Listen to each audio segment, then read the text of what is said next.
All right, so Freddy versus Jason. This is a movie that was 15 years in the making, and I think there's kind of two points of view on this movie. I think there's the 15 years in the making, and this is what they did, but I think there's for me anyways, and I think a lot of people is just this is probably about as good as a Freddy versus Jason movie could have been. The only thing I know about this movie really is that this movie killed the Friday the 13th and the Nightmare on Elm Street franchise until reboots, right? After people saw this, they were like, yeah, okay, I don't need to see anymore. But I think it was more just a case of the series really were done. This was just a one last shot in the arm kind of thing. So this movie originally, there was first talks of a Freddy versus Jason movie in the late 80s, 87, 88, and it just fell through. And the big thing was Friday the 13th was Paramount and Nightmare on Elm Street was New Line, and so they didn't want to split the profits. And then Friday the 13th gets purchased by Paramount sometime after Jason Takes Manhattan, so 89 or 90. And you'd think this would be the first movie they'd make, right? But they still took another 10, 12 years. It's kind of weird. And there's a little bit too much dated 2000s stuff in this movie.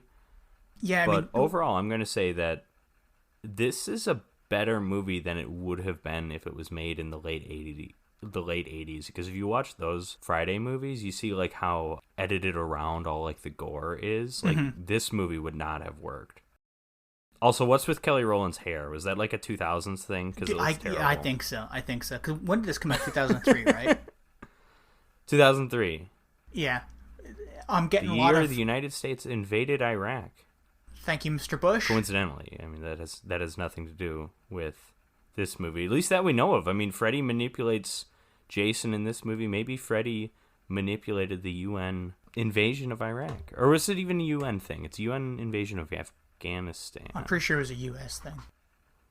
Yeah, that's right, because France didn't back them, and then some conservative talk show people are okay, from now on we're not going to call them French fries, they're freedom fries. I'm really, are we doing this? This is embarrassing.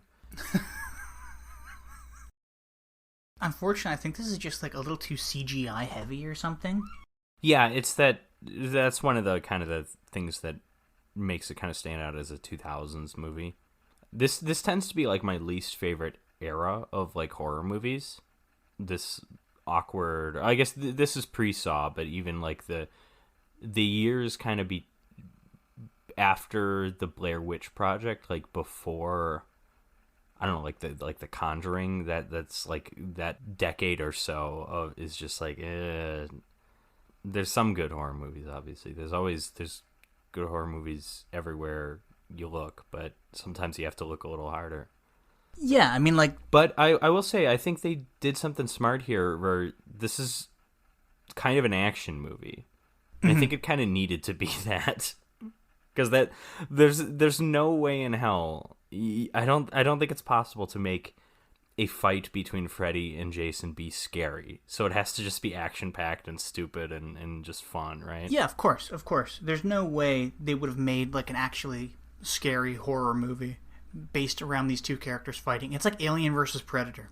It's not scary or thrilling. It's just you're showing up to the theaters to watch these two cinematic monsters, I guess. Right, and it's really similar to Alien versus Predator too, because you can have some horror scenes early when you're kind of establishing things and kind of getting the ball rolling. I'm trying to think, what is his name? He's John Ritter's son. I know the actor is. What was John Ritter? Was he Three's Company? He was some that era of sitcoms that no one remembers and you'll never see on reruns anywhere. John Ritter also appears in Bride of Chucky, which was directed by this film's director, Ronnie Yu. I want to point out, first off, John Ritter's dead, died in 2003. Yeah, I knew. Everyone knows that. But he's the son of the singing cowboy star Tex Ritter. Oh, I actually did not know that. Tex Ritter is a bigger deal than John Ritter. Yeah, okay, I did not know for sure. That. John Ritter looks kind of so we've got a declining significance of Ritters. Yeah. Because this guy, I don't know who the hell he is. I don't know what else he's done other than this movie. John Ritter, decent career. But then, Tex Ritter, he was a superstar in his day.